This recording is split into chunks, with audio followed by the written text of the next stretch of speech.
How does it feel to be confronted by someone about your drinking habit? Well, I've been there. And there are different scenarios where someone might say something about our drinking. And it's a heavy topic with a lot of emotions. And sometimes the issue is addressed at the wrong time and in the wrong way. But when we or someone we care about has a drinking habit that is causing problems, the way it is addressed, well, it matters. Hello there, I'm Jess, and today's topic is a hard one because whatever side of the fence we're on, either as the concerned loved one or the problem drinker, the stark reality of drinking is put on the table with all the raw emotions that are attached to it. So together, let's explore this with an attitude of empathy and understanding.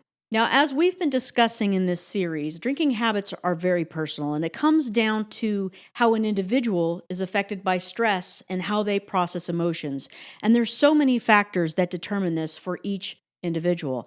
And we cannot judge someone for how they do this because maybe we think that they should be able to handle things like we do because, we've just got our stuff together. No human being is the same. We are all hooked up differently. We all have different experiences in life, trauma, or whatever influenced how our psyches developed starting in our early childhood. So there are so many variables to consider. So if a person finds relief in drinking, I can't stand in judgment. I used to be quite judgmental, but when I went through my own battle with alcohol use disorder, I developed an entirely different perspective on it. And when our method of relieving our inner pain becomes intertwined with our very identity, when somebody approaches us about our drinking, it can really feel like a direct attack on who we are and not on the habit itself. We have no idea of a person's individual suffering inside. And when I say suffering, it can range from everything, from daily work stress to deep trauma from our early childhood. And mostly it's just a combination of everything.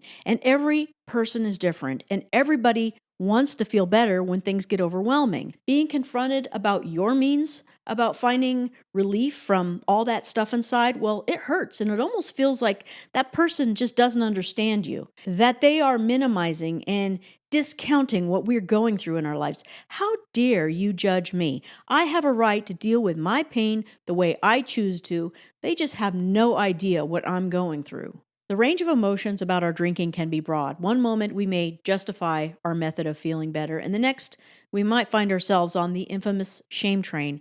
This is because, we know there's a stigma that's attached to addiction issues. And we may not be at the point of acknowledging that we actually have an addiction issue. And admitting that we do, we might think is admitting that we're weak and failing at life. Suppose we are the one approaching someone else to discuss their drinking problem. And in that case, we have to remember how a person may be feeling about themselves inside because of the stigma that surrounds alcohol use disorder and other substance use. So if we're approaching somebody and hope that it's going to be a mature, receptive, and productive conversation, it might not go that way because a person's inner defense mechanisms are likely going to be triggered. It's like someone is saying to us, you don't get to feel better and your pain is not important. And even though that's not what is being said, that may be how it's perceived on the surface. So what was intended to be supportive and loving is just perceived as an attack of judgment. And please don't ever confront somebody about their drinking when they are actually drinking. If you know, you know. If we have been drinking for a long period of time to the point that it's actually embedded with our idea of how life is for us, to the point where we're almost identified as the habit itself, the very idea of removing that aspect of our life, it's freaking scary.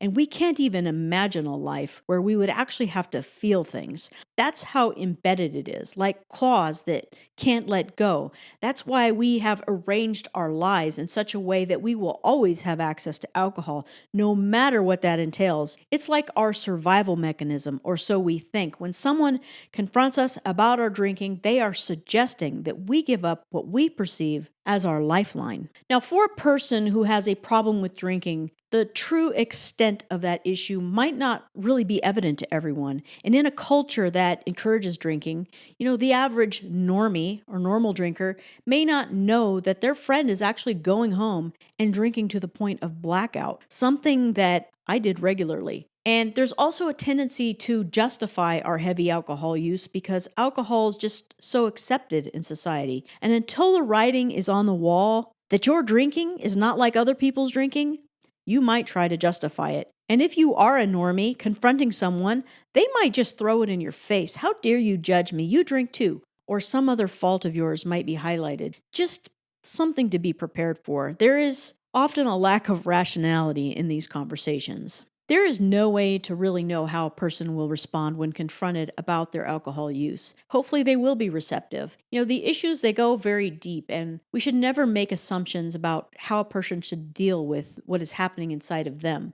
And at the same time, not enabling them to keep going on the path of self-destruction. Remember that it really is always up to the individual if they want to change. And I do think interventions have some value, but it always comes down to the person's willingness to, face the root causes of their drinking and to find a desire deep within to change. Because I lost my mother due to issues related to her drinking when she was only 44 years old, part of me wishes that there had been some intervention, but ultimately the decision would have been up to her. So it's a really challenging subject. When she was alive, we had many emotional conversations about her drinking, but at the time, I just didn't understand the extent of her deep wounds, and I didn't understand, the grips that addiction can have on somebody. So it's a subject that we have to broach with empathy, and we can't just assume anything because the issue is not a surface issue. If we can approach the conversation with unconditional support and love, we're more likely to have a dialogue. We can't force the person to talk about it, and we can't expect them to be completely open. And often a person is just not ready to confront these issues,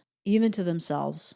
Now, in closing, I want to reemphasize the very subjective nature of the whys of somebody's disordered drinking. You just can't put people in a box and think that everybody should deal with life in the same way. Feeling judged when confronted is common because so much shame is attached, as well as the need to justify how one deals with their very own individual experience of emotional pain. It's not about the habit itself. That's just a symptom of what is going on underneath the surface. There is no way that we can know. So if you are willing to have this understanding, it will help navigate these conversations and hopefully be the first step towards change. Once again, I hope you found this video valuable. Please share it with someone if you think it might encourage them. Consider giving me a like, maybe even subscribing.